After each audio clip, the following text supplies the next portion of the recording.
नमस्कार, मैं हूं विनोद महिला। आप देख रहे हैं दा मुद्दा।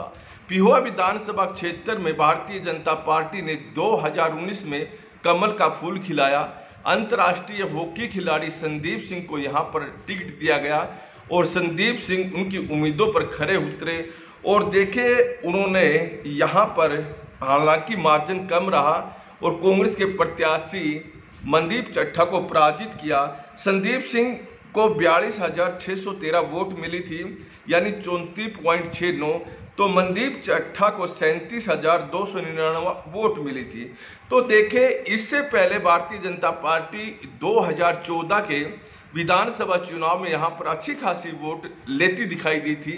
जय भगवान शर्मा ने यहाँ कड़ा मुकाबला किया था, हालांकि वो चुनाव हार गए थे।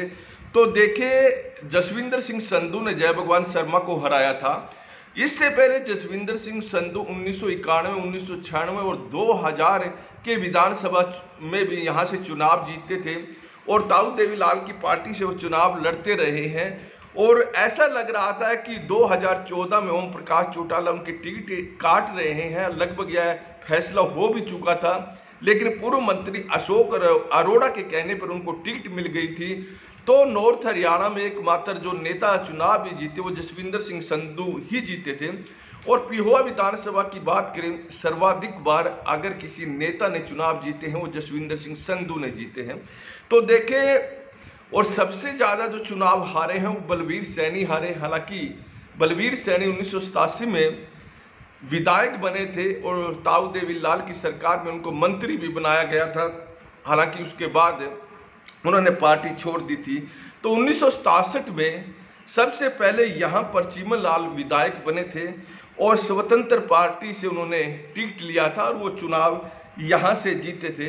अब तक पिहोवा विधानसभा में 13 बार चुनाव हो चुके हैं और गैर कांग्रेसी 8 बार जीते हैं और 5 बार यहाँ कांग्रेस के नेता चुनाव जीतते हैं। इनमें हरविंदर सिंह चट्ठा और प्यारे लाल भी शामिल रहे हैं। खैर, अब क्या स्थिति है पिहोवा विधानसभा में? क्या भारतीय जनता पार्टी के जो प्रत्याशी जो विधायक हैं, पिछली दफा जो प्रत्याशी थे सरदार संदीप सिंह, क्या उनको भारतीय जनता पार्टी टिकट देगी? हालांकि संदीप सिंह यहां से टिकट की मांग कर रहे हैं। तो देखिए, उनके खिलाफ यौन शोषण का केस चला हुआ है, उसकी जांच भी चली हुई है, अदालत में भी यह मामला चला हुआ है।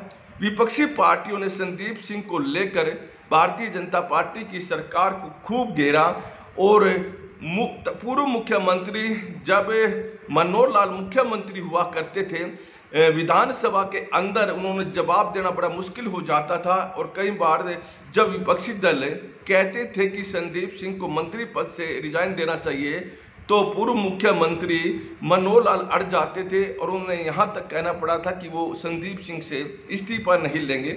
यानी संदीप सिंह की पकड़ ऊपर भी बताई जा रही है, ऐसा माना जा रहा है। हालांकि जब ओम प्रकाश धनखड़ प्रदेश अध्यक्ष हुआ करते थे हरियाणा के, उस समय संदीप सिंह को वो साइड लाइन पार्टी के कामकाज से रखते थे और अब भी संदीप सिंह टिकट की मांग कर रहे हैं। लेकिन ऐसा माना जा रहा है कि चुनाव में किसी भी तरह का मुद्दा यह ना बने जो संदीप सिंह के खिलाफ यौन शोषण का मामला है। ऐसे में यह संदीप सिंह की टिकट कट सकती है, ऐसी संभावना बताई जा रही है। और पिहोवा क्षेत्र में संदीप सिंह की ज़्यादा मजबूत वाली पकड़ भी नहीं है और वो करीब 4.5 सालों से विधायक है और जिन उम्मीदों के साथ जनता ने उनको वोट दी थी उन उम्मीदों पर वो खरे भी नहीं उतरे हैं। हालांकि जब उनके खिलाफ यौन शोषण का मामला सामने आया, उसके बाद उन्होंने जनता के बीच में काफ़ी गतिविधियां बढ़ाई और अपनी जो छवि है जनता के बीच में उसको सुधारने का काफ़ी प्रयास किया। खैर, संदीप सिंह को टिकट नहीं मिलती तो फिर क्या होगा? संदीप सिंह ओबीसी चेहरे हैं और सिख समुदाय से आते हैं। तो यह माना जा रहा है कि यहाँ पर पिहोवा विधानसभा क्षेत्र से भारतीय जनता पार्टी जो टिकट देगी वो सिख समुदाय से आने वाले किसी चेहरे को देगी। तो दूसरे सिख चेहरे यहाँ पर कौन हो सकते हैं? हरपाल जी का जो हरियाणा सरकार में चेयरमैन भी रह चुके, उनका नाम भी चलता है और हरपाल जी का यहाँ टिकट की दौड़ में बने हुए हैं। और एक बड़ा नाम है नवाब संधू, ये भी जट सिख हैं और यहाँ से ये टिकट का दावा ठोक रहे हैं। और इनकी पकड़ जो पिहोवा क्षेत्र में बताई जाती है वो मजबूत है। इनके भाई जिला परिषद के चेयरमैन भी कुरुक्षेत्र जिले के रह चुके हैं और नवाब संधू पिछले काफ़ी दिनों से पिहोवा में सक्रिय दिखाई दे रहे हैं। ऐसे में यहाँ नवाब संधू की भी लॉटरी निकल सकती है, इसमें कोई दो राय नहीं। तो नवाब संधू के अलावा कई ऐसे चेहरे हैं जो जट सिख भी हैं और वो भी टिकट की मांग कर रहे हैं। तो इन चेहरों में देखे मनदीप विर्क जो किसान मोर्चा के प्रदेश उपाध्यक्ष हैं और उनकी पकड़ भी पिहोवा क्षेत्र में काफ़ी अच्छी बताई जाती है, वो भी टिकट की मांग कर रहे हैं। तो इसी तरह से देखे गुरनाम सिंह मलिक जाट चेहरे हैं, जाटों की संख्या वहाँ अच्छी खासी है।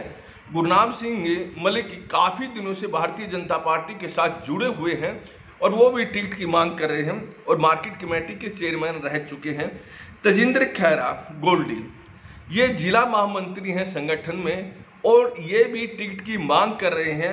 इसी तरह से डॉक्टर तरणजीत बड़ैच काफ़ी बड़े चेहरे माने जाते हैं और वहाँ पर होर्डिंग वगैरह अच्छे खासे लगाए हुए हैं और डॉक्टर तरणजीत की भी मांग है कि पार्टी उन्हें टिकट दे, काफ़ी समय से पार्टी से जुड़े हुए हैं।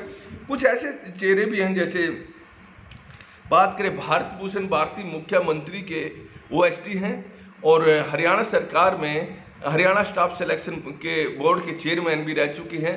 तो भारतीय जनता पार्टी के बहुत बड़े नेता हैं संगठन के तौर पर, लेकिन यहाँ भारत भूषण भारती की जनता में पकड़ अच्छी खासी नहीं है और जनता में पकड़ न होने की वजह से उनकी कमजोरी यहाँ पर साफ दिखाई दे रही है।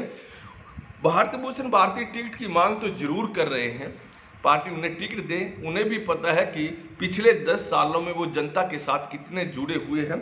दूसरी बात यह है कि पिहोवा विधानसभा क्षेत्र में सिख मतदाताओं की संख्या अच्छी खासी है। अगर हम पिछला रिकॉर्ड भी देखेंगे तो यहाँ पर सिख प्रत्याशी या सिख नेता ही चुनाव जीतते आए हैं। एक आध बार को अगर छोड़ दे, बलवीर सैनी 1987 में जरूर जीते थे, लेकिन उसके बाद भी यहाँ सिख चेहरे विधायक बनते आए हैं। तो भारत भूषण भारती के अलावा रामधारी पाली भाजपा से काफ़ी लंबे समय से जुड़े हुए हैं। तो रामधारी पाली ब्राह्मण समुदाय से आते हैं और पिछली दफ़ा 2014 में ब्राह्मण चेहरे को उतारा गया था। क्या भारतीय जनता पार्टी गैर सिख यानी ब्राह्मण चेहरे को वहां पर उतारेगी, यह भी देखने वाली बात रहेगी। हालांकि संभावना जट सिख चेहरे या OBC सिख चेहरे की यहाँ पर बनी रहेगी। ऐसे में देखे पिहोवा विधानसभा क्षेत्र में किसी की भी लॉटरी निकल सकती है कि सर्वे होगा और जो सर्वे में मजबूत दिखाई देगा और जब टिकट वितरण का समय होगा, वकील अच्छा होगा, तो वकील ने अगर अच्छी पैरवी की तो किसी भी नेता की यहाँ से लॉटरी निकल सकती है। और पिहोवा विधानसभा क्षेत्र की अगर हम बात करिए, पंजाब से सटा हुआ है, आम आदमी पार्टी का भी हल्का फुल्का प्रभाव यहाँ पर दिखाई देता है। और पिहोवा विधानसभा एक ऐसा क्षेत्र है जहाँ पर सत्ता के साथ ज़्यादातर यहाँ के लोग जाना चाहते हैं। और पिहोवा विधानसभा क्षेत्र की बात करें, मनदीप सिंह चट्ठा जो कांग्रेस के टिकट पर 2 बार चुनाव लड़ चुके, हालांकि हारे हैं, और देखिए उनके पिता भी यहाँ से विधायक बने हैं, मंत्री बने हैं। और पिछले दिनों मनदीप सिंह चट्ठा का नाम सुर्खियों में आया था कि उन्होंने भाजपा के कई नेताओं के साथ चंडीगढ़ में संपर्क किया है। और कुरुक्षेत्र के सांसद नवीन जिंदल जो भारतीय जनता पार्टी के सांसद हैं, मनदीप चट्ठा के साथ अच्छी खासी नज़दीकियाँ भी हैं। और शोर शराबा यह हुआ था कि मनदीप चट्ठा की जो मुलाकात करवाई है वो नवीन जिंदल ने कराई है। हालांकि उसके बाद मनदीप चट्ठा का बयान आया था कि वो भूपेंद्र सिंह हुड्डा को ज़िंदगी भर छोड़ने वाले नहीं है। लेकिन राजनीति में कब क्या हो जाए किसी को कुछ पता नहीं, क्योंकि वादे और कस्में ये राजनीति में चलते नहीं। और कुछ समय बाद जब अपना हित होता है राजनीति में तो सब ये तमाम चीज़ें पीछे रह जाती है, कस्में वादे टूट जाते हैं। और देखें तो नवीन जिंदल के खासे नज़दीक मनदीप चट्ठा भी हैं। खैर, जब तक मनदीप चट्टा कोई बड़ा फैसला नहीं लेते तब तक वो कांग्रेस में माने जाएंगे और वो कांग्रेस के टिकट के प्रबल दावेदारों में से एक भी है।